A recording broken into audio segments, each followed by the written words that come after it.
अस्सलामुअलैकुम वरहमतुल्लाहि वबरकातुहू। उम्मीद करता हूँ आप सब खैरियत से होंगे। Welcome to HS home tutor. तो आज की इस वीडियो में हम करने जा रहे हैं एक्सरसाइज 1.2 का क्वेश्चन नंबर 8। क्वेश्चन नंबर 7 इससे पिछली वीडियो में हमने कंप्लीट कर लिया था, जिसमें हमने nth रूट मालूम करना सीखा था। किसी भी इक्वेशन का हमने देखा था, कोई भी हमें कॉम्प्लेक्स नंबर गिवन था जिसका हमने nth रूट मालूम करना था। अब यहाँ पर हमें गिवन है क्वेश्चन नंबर 8 में बोला जा रहा है सॉल्व द फॉलोइंग इक्वेशंस। नीचे हमें एक पॉलिनोमियल इक्वेशंस गिवन है। क्वेश्चन नंबर 8 के 3 पार्ट से पार्ट 2 मैंने लिया है, यहाँ पर सॉल्व कर रहा हूँ मैं। पार्ट 2 में हमें एक पॉलिनोमियल इक्वेशन गिवन है, जिसमें हमें बोला जा रहा है क्या करना है, इस इक्वेशन को सॉल्व करना है। अब सिंप्लीफाई इसको किस तरीके से करना है, पॉलिनोमियल की डिग्री देखी जाती है। यहाँ पर हाईएस्ट पावर क्या है, 7। तो मतलब कि इस पॉलिनोमियल इक्वेशन के टोटल 7 रूट्स बनेंगे। अब इसको किसी तरीके से हमने ब्रेक करना है, और ब्रेक करने के बाद इसको जब हम सिंप्लीफाई करेंगे तो उससे फिर हमारे पास आंसर जो आएंगे वो 7 रूट्स बनेंगे। तो देख लेते हैं। सबसे पहले तो इस पॉलिनोमियल इक्वेशन को सिंप्लीफाई कर लेंगे। यहाँ पर है x power 7 plus x power 4 plus x cube और ये plus 1 is equal to 0। First दो जो टर्म्स हैं इनमें से कुछ कॉमन निकाल लेंगे, और यहाँ पर लास्ट वाली दोनों टर्म्स में से कुछ कॉमन निकल सकते हैं, तो कॉमन निकाल लेंगे। यहाँ पर देखा जाए तो x पावर 7 है, यहाँ पर x पावर 4 है, तो x पावर 4 दोनों में कॉमन है। तो यहाँ से जब 4 पावर निकल गई तो x क्यूब बचेगा, प्लस यहाँ से भी x पावर 4 निकल गई तो 1 बचेगा। यहाँ पर इन दोनों में कुछ कॉमन नहीं है, तो सिर्फ हम 1 कॉमन निकाल लेंगे यहाँ से, तो बचेगा हमारे पास x cube plus 1 is equal to 0। तो ये दोनों ब्रैकेट्स हमारी सेम है, तो एक मरतबा आ जाएंगी x क्यूब प्लस 1 और multiply by x power 4 plus 1 is equal to 0। ये दोनों ब्रैकेट्स जो है वो किसके बराबर हैं, 0 के इक्वल हैं। तो x क्यूब प्लस 1 को मैं इधर इक्वल ले लेता हूँ, इज इक्वल टू 0, और यहाँ पर मैं x पावर 4 प्लस 1 को इक्वल टू 0 ले लेता हूँ। इन दोनों ब्रैकेट्स को मैंने अलग अलग क्यों लिया है, क्योंकि यहाँ पर ये x क्यूब प्लस 1 को हम सॉल्व करके जितना सिंप्लीफाई हो सकता है उसको यहाँ पर सिंप्लीफाई कर लेंगे, और x पावर 4 प्लस 1 का जो सिंप्लीफिकेशन है वो हम उस साइड पे कर लेंगे। तो यहाँ पर x क्यूब प्लस 1 है, देखा जाए तो x की पावर क्या है, क्यूब है। अगर इस 1 के ऊपर भी क्यूब आ जाए तो हम यहाँ पर a cube plus b cube वाला फॉर्मूला अप्लाई कर सकते हैं। तो हमें पता है 1 के ऊपर जितनी भी पावर ले ली जाए वो 1 ही रहता है। तो यहाँ पर हम कंसिडर कर लेंगे x का क्यूब प्लस 1 का क्यूब इज इक्वल टू 0, और यहाँ पर अब a cube plus b cube का फॉर्मूला अप्लाई हो जाएगा। मैं डायरेक्ट अप्लाई कर रहा हूँ, x plus 1 multiply by x square minus x plus 1, a plus b into a square minus a b plus b square is equal to 0। अब यहाँ पर भी ये दो ब्रैकेट्स आ गई, तो x प्लस 1 को मैं अलहदा ले लेता हूँ, x plus 1 is equal to 0, और यहाँ पर आ जाएगा x square minus x plus 1 is equal to 0। x plus 1 equals to 0, तो यहाँ से x की वैल्यू आ जाएगी x इक्वल्स टू माइनस 1। एक रूट तो जो हमने 7 रूट मालूम करने उसमें से एक क्या है, x इक्वल्स टू माइनस 1। अब यहाँ पर इसको हमने सॉल्व करना है, तो ये एक इक्वेशन हमें गिवन है जिसपे हम मिड टर्म ब्रेक कर नहीं सकते, यहाँ पर मिडल टर्म ब्रेक नहीं हो सकती। तो दूसरा तरीका है कि स्टैंडर्ड इक्वेशन को सॉल्व करने का, हमारे पास है क्वाड्रेटिक इक्वेशन। तो मैं क्वाड्रेटिक इक्वेशन की मदद से इसको सॉल्व करूंगा। x is equal to 1 plus minus root minus 1 का स्क्वायर माइनस 4a और c डिवाइडेड बाय 2। फर्दर इसको मैं सिंप्लीफाई करूंगा, तो यहाँ पर 1 प्लस माइनस रूट 1 का स्क्वायर 1 हो जाएगा, और माइनस 4 तो 1 माइनस 4 माइनस 3 आएगा, जो कि बराबर होगा रूट 3 आयोटा के डिवाइडेड बाय 2 के।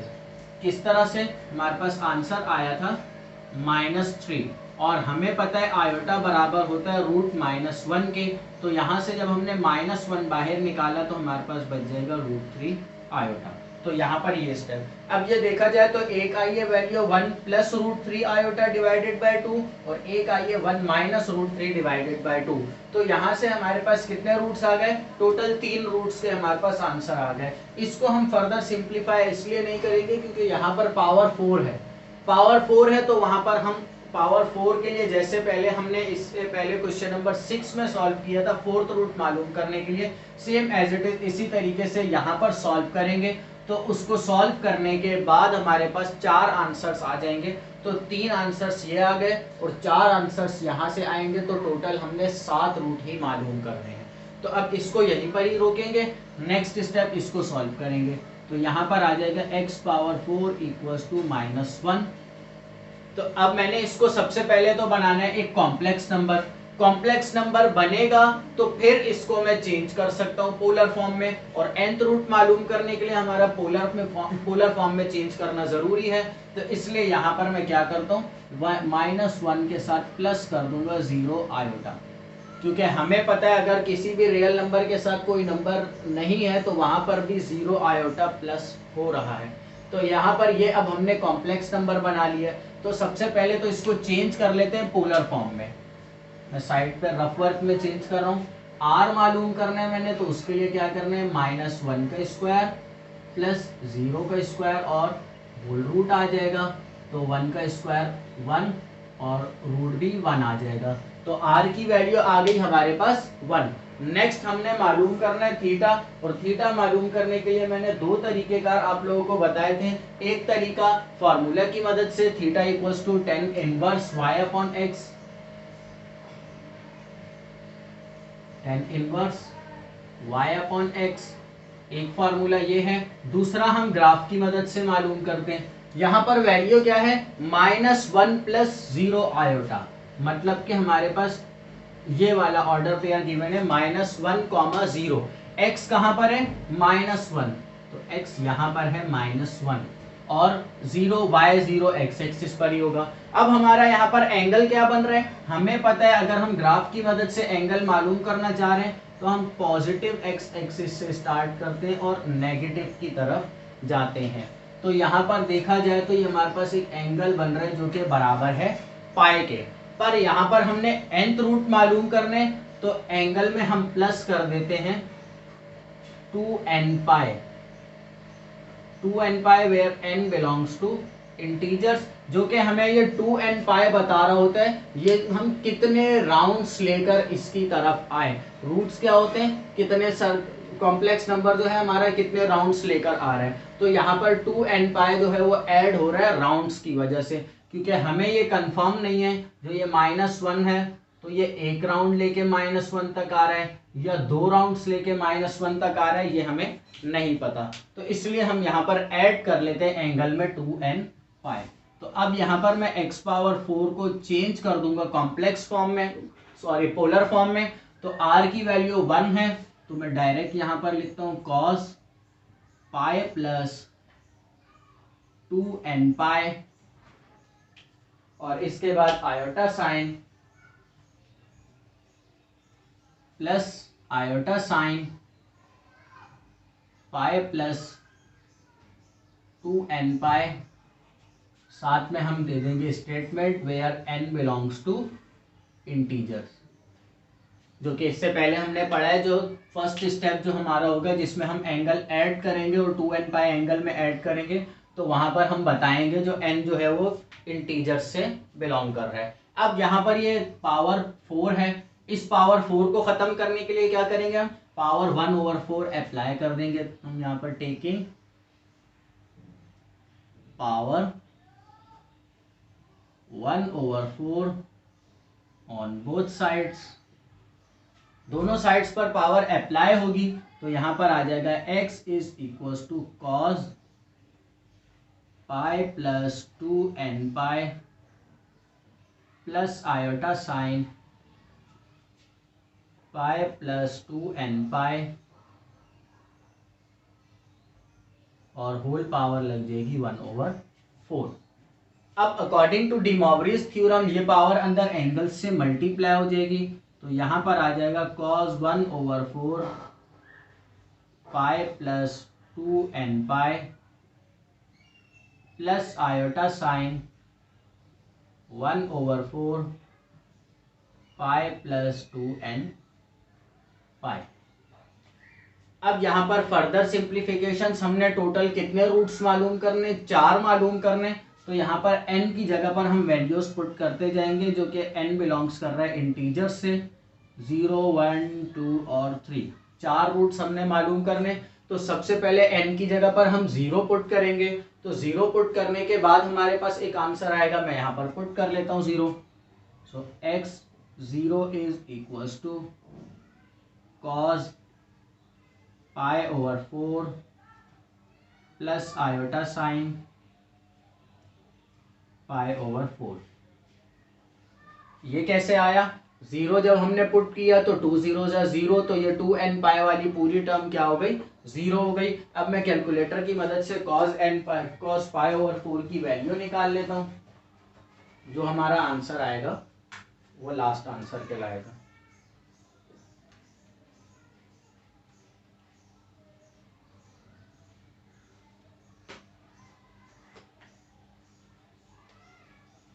cos पाई ओवर 4 का आंसर आ रहा है √2 डिवाइडेड बाई 2 प्लस आयोटा, और यहाँ पर साइन पाई ओवर 4 का भी मैं आंसर निकाल लेता हूँ।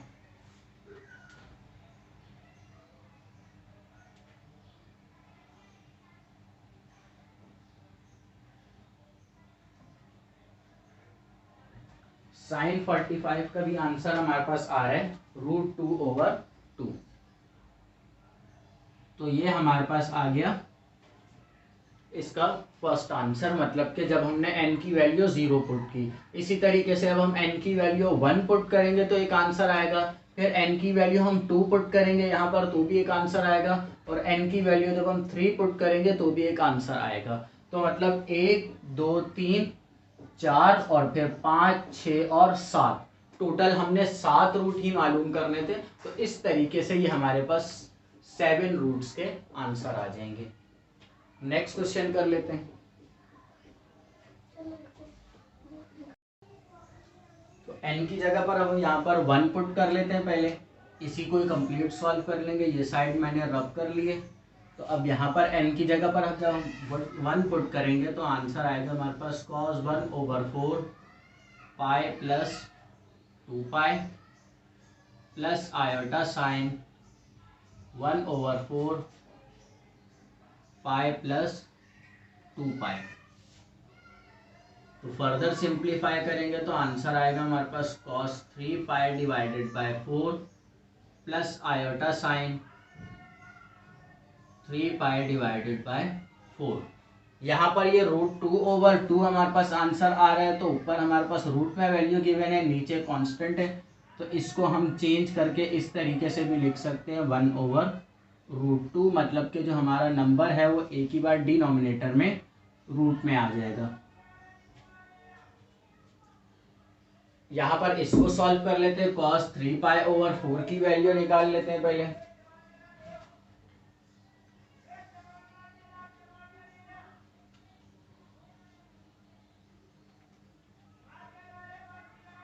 cos 3 पाई ओवर 4 की वैल्यू आ रही है हमारे पास -1/√2, और यहाँ पर आएगा +1/√2 आयोटा साइन 135 की वैल्यू। अब इसी तरह से यहाँ पर n की वैल्यू 2 पुट कर लेते हैं। और n इज इक्वल्स टू 2, तो यहाँ पर x2 इज इक्वल्स टू, जब यहाँ पर हम 2 पुट करेंगे तो ये आ जाएगा 4 पाई, क्योंकि जब n में 2 आएगा तो 2 2 जा 4 और 4 पाई प्लस पाई हो जाएगा 5 पाई। तो मैं एक ही स्टेप में लिख रहा हूँ cos 5 pi divided by 4 plus iota sign 5 pi divided by 4, जिसका आंसर हमारे पास आएगा 5 पाई ओवर 4 की हम वैल्यू निकाल लेते हैं कैलकुलेटर की मदद से। यहाँ पर आएगा -1/√2, कॉस का आएगा -1/√2, और यहाँ पर साइन का भी आएगा -1/√2 iota.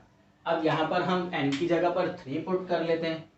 For n is equals to 3, तो यहाँ पर x3 इज इक्वल्स टू 3 जब हम पुट करेंगे तो 6 पाई, तो 6 pi plus pi 7 pi over 4। तो यहाँ पर आ जाएगा cos 7 pi over 4 plus iota sine 7π/4। Further इसको सिंप्लीफाई कर लेंगे कैलकुलेटर की मदद से, तो 7π/4 का मैं आंसर निकाल लेता हूं।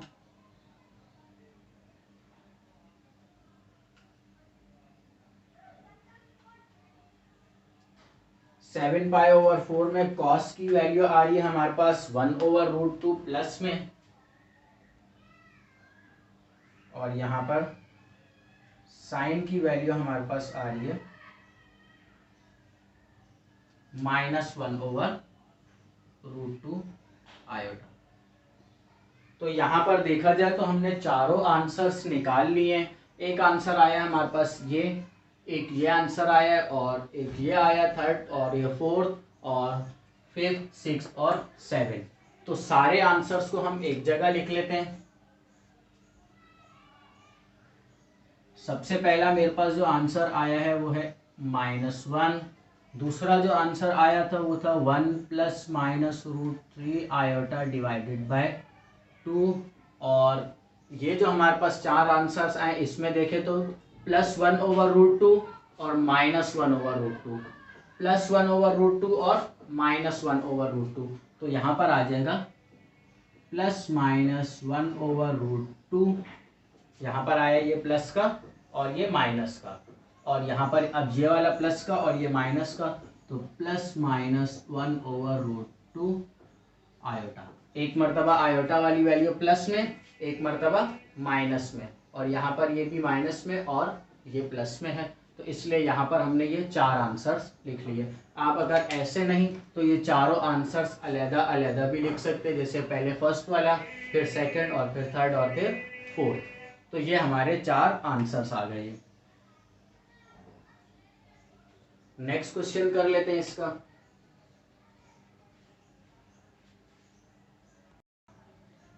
यहां पर हमने क्वेश्चन नंबर 10 लिख लिया है।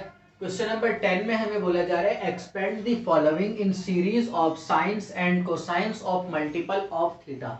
नीचे हमें कुछ ट्रिग्नोमेट्रिक फंक्शंस दिए हुए, उनको साइंस और कोसाइंस की सीरीज बनानी है उनकी। इसको हम ऐसे समझ लेते हैं जैसे हमने इंटर फर्स्ट ईयर में हमने सीक्वेंस एंड सीरीज पढ़ी थी, उसमें हमने पॉलिनोमियल इक्वेशंस की सीरीज बनाई थी। तो यहाँ पर अब हमने ट्रिग्नोमेट्रिक फंक्शंस की सीरीज बनानी है जिसमें एंगल क्या होगा, उनका थीटा होगा। यहाँ पर cos पावर 4 थीटा हमें गिवन है, इसकी अब हमने सीरीज बनानी है। तो सबसे पहले तो हम यहाँ पर लेट कर लेंगे अपने पास एक कॉम्प्लेक्स नंबर, अपनी तरफ से एक फर्ज कर लेंगे जिसका नाम है x, वो बराबर है cos theta plus iota sine theta. ये हम इससे पहले पढ़ चुके हैं। जो ये कहाँ से आया, ये अगर किसी भी कॉम्प्लेक्स नंबर को चेंज करें हम पोलर फॉर्म में, जैसे इससे पिछले क्वेश्चन में ही हमने किया था, तो हमारे पास ये आंसर आया था जिसका रेडियस 1 था। अब यहाँ पर इसको हम कर लेंगे रेसिप्रोकल। सबसे पहले तो हमने ये लेट किया है, इसको हम नाम दे देंगे इक्वेशन नंबर 1 का, और यहाँ पर रेसिप्रोकल कर लेंगे,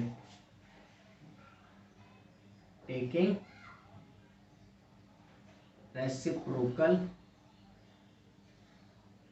ऑन बोथ साइड्स। दोनों साइड्स पर हम रेसिप्रोकल कर लेंगे। तो यहाँ पर आ जाएगा 1/x is equals to 1/cos theta plus iota sine theta. अब यहाँ पर cos theta plus iota sine theta denominator में, तो इसको न्यूमरेटर में लेकर जाएंगे जब, तो इसकी पावर क्या हो जाएगी -1। तो cos theta plus iota sine theta whole to the power -1। अब यहाँ पर ये एक -1 एक इंटीजर है, तो यहाँ पर हम डिमोवरीज थ्योरम अप्लाई कर सकते हैं। तो डिमोवरीज थ्योरम अप्लाई कर देंगे, यहाँ पर एक स्टेटमेंट दे देंगे अकॉर्डिंग टू डिमोवरीज थ्योरम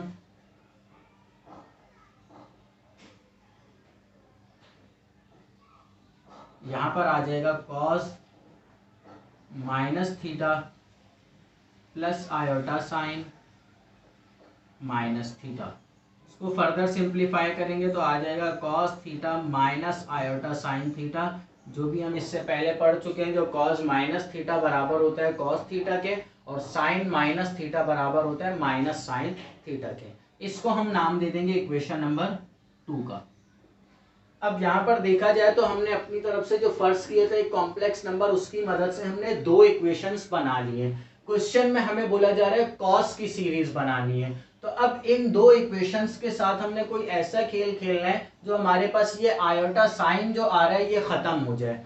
तो अगर तो मैं इन दोनों इक्वेशंस को सब्ट्रैक्ट करवाता हूँ, तो सब्ट्रैक्ट करवाने से कॉस प्लस में, कॉस भी प्लस में, तो साइन चेंज होगा तो ये वाला कॉस माइनस में आ जाएगा, तो कॉस से कॉस कैंसिल हो जाएगा और -2 आयोटा साइन थीटा आ जाएगा। पर मुझे तो साइन थीटा को क्या करना है, खत्म करना है। तो यहाँ पर मैं क्या करूंगा, इन दोनों इक्वेशंस को ऐड कर लूंगा ताकि साइन थीटा जो है वो मेरे पास खत्म हो जाए और सिर्फ कॉस बच जाए।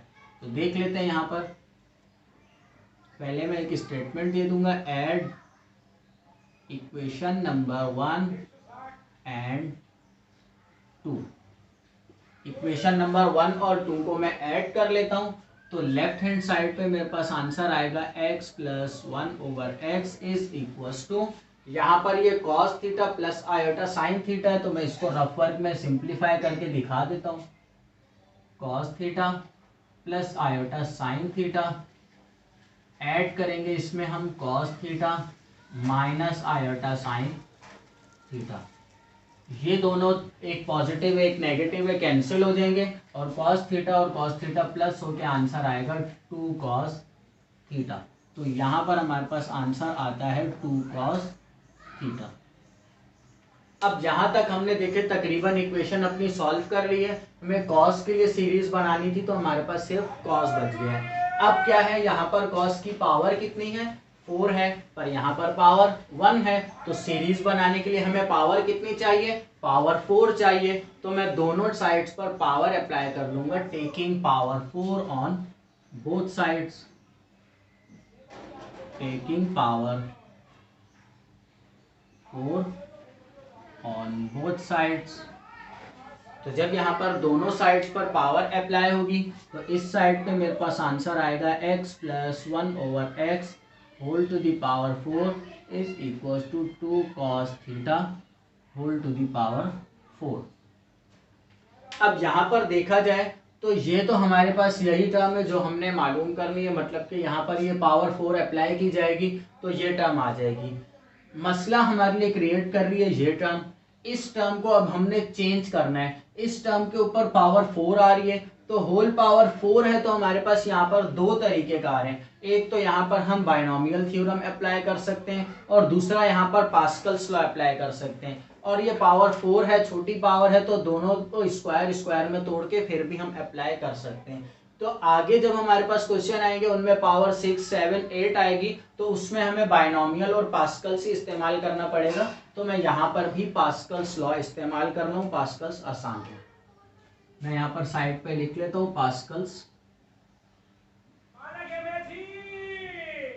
1 और यहाँ पर आ जाएगा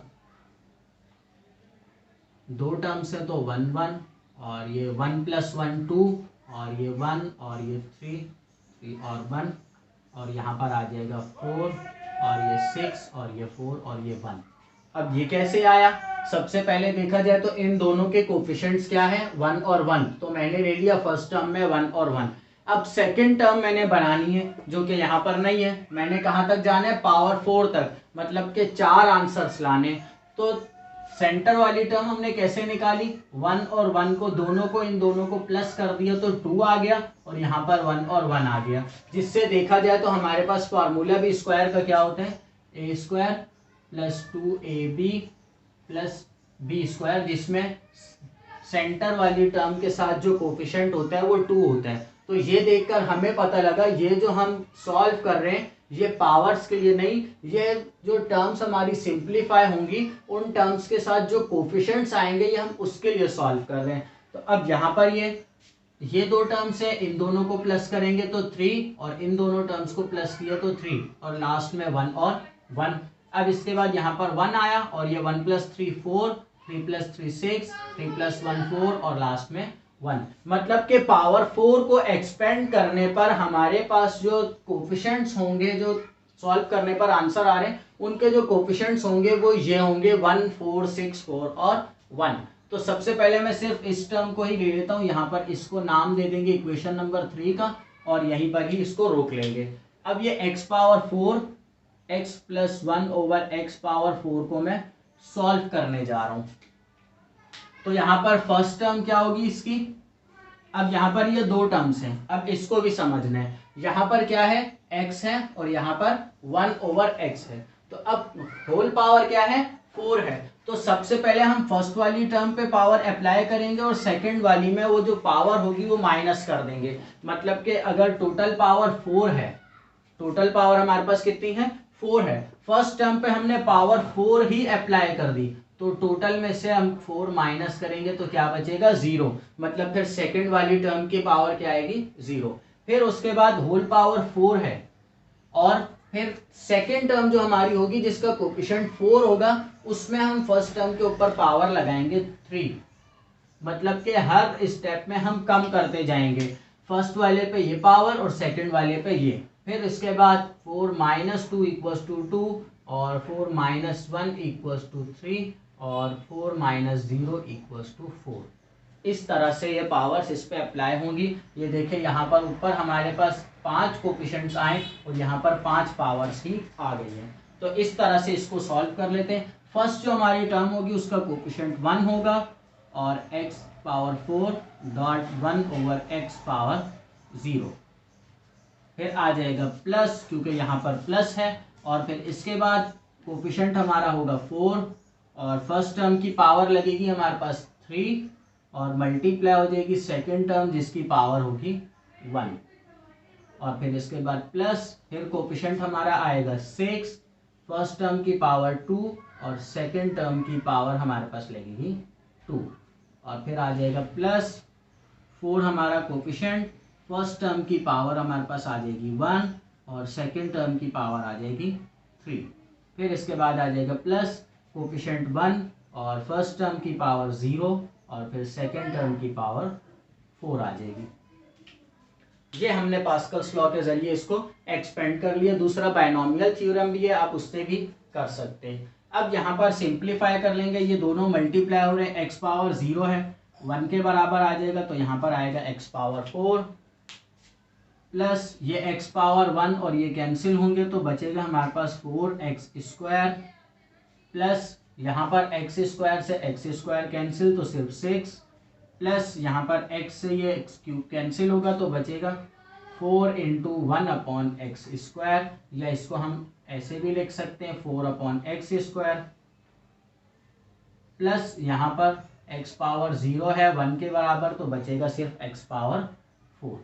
अब देखा जाए तो यहाँ हमारे पास एक टर्म आई है x पावर 4 वाली, एक स्क्वायर वाली, यहाँ पर भी 4 और ये स्क्वायर, तो पावर 4 वाली टर्म्स को एक साथ कर लेंगे, मतलब कि x power 4 plus 1 over x power 4 plus ये x स्क्वायर और x स्क्वायर, दोनों में 4 सेम है तो मैं 4 कॉमन निकाल लूंगा तो बचेगा x square plus 1 over x square plus 6। अब यहाँ पर ये तो हमारे पास आ गई टर्म। अब इस टर्म को इधर कैसे पुट करेंगे, उसके लिए हमें थोड़ी सी सिंप्लीफिकेशंस की और भी ज़रूरत है। वो क्या है, यहाँ पर पावर क्या है, इंटीजर है, कोई भी एक इंटीजर है, तो इसके लिए अब हमें सॉल्व करना पड़ेगा। इक्वेशन नंबर 1 को लेकर ही सॉल्व करेंगे, जिसमें हम यहाँ पर पावर क्या रख लेंगे, 1 की जगह पावर n रख लेंगे। उससे हमें क्या फायदा होगा, यहाँ पर जब हम पावर n रख लेंगे और साथ में स्टेटमेंट दे देंगे n जो है वो बिलोंग कर रहा है इंटीजर से, तो यहाँ पर x पावर n जो है वो बराबर हो जाएगा cos n theta plus iota sine n theta के, और यहाँ पर भी इसको भी सॉल्व कर लेंगे इसी तरीके से। मैं ये वाली साइड रब करके सॉल्व कर लेता हूँ।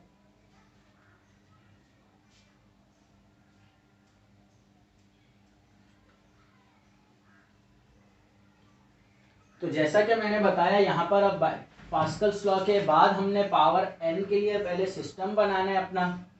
तो नाउ फ्रॉम इक्वेशन नंबर 1 हम ले लेंगे,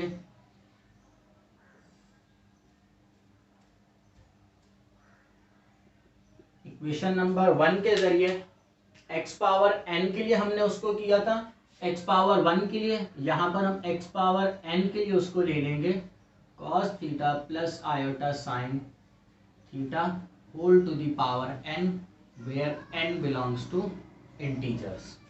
n जो है वो कोई भी इंटीजर है। तो यहाँ पर मैं डी मॉर्गन्स थ्योरम अप्लाई कर सकता हूँ। तो x power n equals to cos n theta plus iota sine n theta. इसी तरह से इक्वेशन नंबर 2 भी मैं ले लेता हूँ, तो उसमें भी x power n equals to cos n theta minus iota sine n theta. ये इक्वेशन नंबर 4 और ये इक्वेशन नंबर 5। यहाँ पर ये देखा जाए तो ये टर्म जो है, इस टर्म के लिए हमने यहाँ पर ये इक्वेशन नंबर 4 और 5 बनाई है। अब ये x पावर n है और यहाँ पर ये मैं इक्वेशन नंबर 1 2 ली थी, तो x पावर 1 ओवर n आ जाएगा। तो यहाँ पर इन दोनों इक्वेशंस को भी मैं, जैसे इक्वेशन नंबर 1 और 2 को मैंने ऐड किया था तो सिर्फ cos बचा था, तो यहाँ पर भी इक्वेशन नंबर 4 और 5 को मैं ऐड कर लूंगा तो सिर्फ मेरे पास क्या बच जाएगा, cos बच जाएगा। और उसके बाद हम सिंप्लीफाई कर लेंगे इस इक्वेशन को अपने फार्मूला की जो हमें यहाँ पर चाहिए उसके मुताबिक, मतलब कि x power 4 plus x plus 1 over x power 4 हमने एक्सपेंड करके ये लाए हैं, और x power n plus 1 over x power n के लिए इसको सॉल्व कर लेते हैं पहले। Add equation number 4 and 5। तो इक्वेशन नंबर 4 और 5 को मैं ऐड करूंगा तो मेरे पास आंसर आएगा x power n plus 1 over x power n equals to 2 cos n theta, जिसमें n बिलोंग कर रहा है किसी भी इंटीजर से। और यहाँ पर भी देखा जाए तो पावर क्या है, n और n ही है, मतलब एक इंटीजर ही है यहाँ पर भी और यहाँ पर भी। तो मतलब इन दोनों की जगह मैं यहाँ पर ये टर्म पुटअप कर सकता हूँ जिसमें n की जगह क्या आ जाएगा, यहाँ पर ये जो पावर गिवन है। सो नाउ इक्वेशन नंबर 3 मैंने ले ली, जिसमें x plus 1 over x power 4 की जगह ये वाली पूरी टर्म मैं लिख लेता हूँ, x power 4 plus 1 over x power 4 plus 4x square plus 1 over x square plus 6 is equals to 2 की पावर 4 16, और यहाँ पर आ जाएगा cos 4 थीटा। यहाँ पर अब मैंने पहले ही प्रूफ कर ली है ये बात, जो अगर तो पावर जो है कोई भी इंटीजर हो तो वो बराबर है इस टर्म के, तो मैं इधर अप्लाई कर लूंगा ये वाली टर्म। तो मतलब x power 4 plus 1 over x power 4 है, पावर यहाँ पर 4 है, यहाँ पर n है, तो मतलब n की जगह क्या आ जाएगा 4, तो आ जाएगा यहाँ पर 2 cos n की जगह आ जाएगा 4 थीटा, प्लस यहाँ पर आ जाएगा 4 into 2 cos 2 theta plus 6 is equals to 16 cos power 4 theta. अब मुझे चाहिए cos पावर 4 थीटा, तो मैं cos पावर 4 थीटा को मैं अलहदा कर लूँगा, और 16 जो है इधर पूरी टर्म से आके डिवाइड हो जाएगा, cos 4 theta plus 8 cos 2 theta plus 6 divided by 16। तो यहाँ पर मेरे पास आंसर आएगा 1 over 8 cos 4 theta plus 1 over 2 cos 2 theta plus यहाँ पर 3 और 8, तो 3 ओवर 8 आ जाएगा।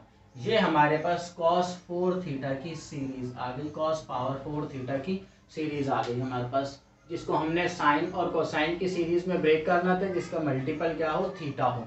तो यहाँ पर ये सारा तरीकेकार है जिसमें हमारे पास इक्वेशन नंबर 1 और 2 पहले हमने ली थी, उनकी मदद से हमने क्या किया, पहले ये बात देखी जो हमने सवाल किसके लिए सॉल्व करना है। हमें बताया गया था सवाल में कॉस की हमने सीरीज बनानी है, कॉस पावर 4 थीटा की। तो यहाँ पर इन दोनों को हमने ऐड या सब्ट्रैक्ट करके पहले वो ट्रिग्नोमेट्रिक फंक्शन लिखा, उसके बाद हमारे पास ये आंसर आया। जब ये आंसर आया तो उसके बाद हमें पावर कितनी चाहिए थी, हमें पता है cos पावर 4 थीटा के लिए हमने बनाना था, तो पावर हमने दोनों साइड्स पर 4 ले ली। सबसे पहले हमने इस वाली टर्म को लिया, ये टर्म लेकर हमने बाइनोमियल थ्योरम से या पास्कल से, जिसको आप जिस तरीके से आपको आसान लगे आप कर सकते हैं, तो हमने यहाँ पे पास्कल्स की मदद से इसको सॉल्व किया। सॉल्व करने के बाद हमारे पास यहाँ पर देखा तो x power 4 plus 1 over x power 4 आया और x square plus 1 over x square आया। तो हमने ये बात देखी जो हमारे पास जो पावर आई है वो कोई भी एक इंटीजर आया है, पावर हमारे पास एक इंटीजर है, तो इसलिए हमने सबसे पहले जो इक्वेशन ली थी, जो लेट किया था, वो हमने x पावर 1 के लिए लेट की थी। तो 1 भी हमारे पास एक इंटीजर है, तो इसलिए हमने वही इक्वेशन लेकर अपनी तरफ से फर्ज कर लिया, जो ये अगर हमारे पास 1 के बजाय ऑल इंटीजर्स के लिए ये इक्वेशन हो तो वो किस तरह से होगी। तो वो यहाँ पर हमने x पावर n ले ली, जिसमें साइड पे हमने बता दिया n जो है वो कोई भी इंटीजर है, वो पॉजिटिव भी हो सकता है, वो नेगेटिव भी हो सकता है। तो पावर n थी और cos theta plus iota sine theta आ रहा था, जो के बाद हम इससे पहले डिमोवरिस थ्योरम में पढ़ चुके हैं, जो अगर तो cos theta plus iota sine theta की पावर इंटीजर हो तो वो उसके एंगल से मल्टीप्लाई हो जाती है। ये हमारे पास इक्वेशन नंबर 4 आई। फिर हमने इक्वेशन नंबर 2 को लिया, जो हमारे पास थी 1 ओवर x पावर 1। तो पावर 1 की जगह सेम हमने यहाँ पर n लगाई, तो वो भी cos n theta plus minus iota sine n theta बन गया। अब हमें cos के लिए सीरीज बनानी थी, तो जैसे इक्वेशन नंबर 1 और 2 को हमने ऐड करके साइन और साइन कैंसिल हुआ था और cos बचा था, वैसे ही इक्वेशन नंबर 4 और 5 को भी हमने ऐड कर लिया। तो यहाँ पर हमारे पास आंसर आया x power n plus 1 over x power n और 2 cos n थीटा, जिसमें n हमारा बिलोंग कर रहा है किससे, इंटीजर से। तो मतलब कोई भी इंटीजर हो तो इस n की जगह पर वो इंटीजर पुट कर लेते हैं, तो हमारे पास आंसर आ जाएगा। तो ये x पावर 4 है, जो कि 4 हमें पता है एक इंटीजर है। तो पहली टर्म हमारी थी x power 4 plus 1 over x power 4, तो उसमें हमने अप्लाई कर दिया n की जगह पर क्या, 4। तो यहाँ पर आ गया 2 cos 4 थीटा, इधर n की जगह आ गया 4। यहाँ पर पावर 2 थी तो n की जगह आ गया 2, और यहाँ पर हमारे पास कोई टर्म ही नहीं थी। फर्दर सिंप्लीफिकेशन हमें सिर्फ cos पावर 4 थीटा चाहिए था, 16 हमारे पास एक्स्ट्रा था, तो 16 को हमने लेफ्ट साइड से उठाया और राइट साइड पे आके डिवाइड कर दिया इसको, और सिंप्लीफिकेशंस के बाद ये हमारे पास आंसर आ गया। उम्मीद करता हूँ आज जो समझाया वो समझ आ गया होगा। अल्लाह हाफिज।